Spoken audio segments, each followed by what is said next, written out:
Quest presents an unabridged recording of The Body Beneath the Willows by Nick Louth, narrated by Marston York.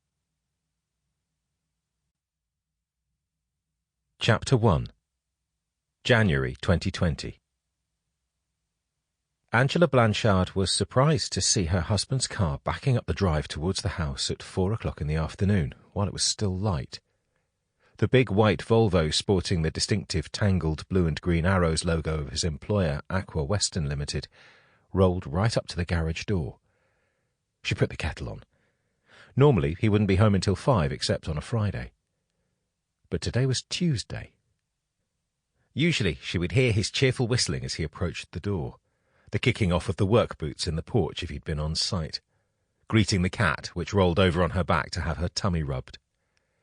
And at the end of every week, the banging out of the car mats against the wall to get the mud off. It was a fixed routine. But today he came straight in wearing his boots, dumped his briefcase on the hall table, ignored Felix, who was meowing by the door, and clumped straight upstairs without saying hello. Most unlike him. She followed him, calling from the foot of the stairs. "Are you all right, Ozzy?" she called. Lumps of mud flecked the stair carpet. Angela made allowances. She was an understanding woman. He must be stressed about something. There were mumbled replies. He was fine, apparently.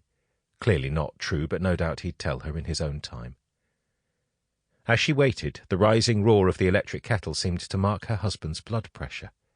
Ozzy was already bustling from his home office with a couple of big file folders and his laptop. She squeezed to one side on the stairs as he thundered down, arms loaded. "Do you want a cuppa?" she called after him. "Fine for the moment, thanks." He disappeared out to the garage for a few minutes. Angela heard the sound of the car boot slamming, and then he hurried back inside. "Ozzy, what's the matter? Do you have to go back to work?" "There's been a bit of a flap-on, a project crisis." She assumed that meant yes. "The Winchester to Havant Phase 2 again?" She was proud to be able to hold up her side of abstruse water engineering conversations, learning the names and techniques, taking an interest, accommodating the technicalities. One time she had gone to lunch with Jill and given her a 5-minute overview of the ongoing problems with the narrow-bore deep-reach pump, whose failure to reach a technical spec on overcast days had been holding up WinHav 2, as it was known.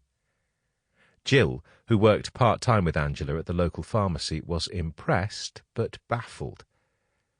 Angela had her explanation.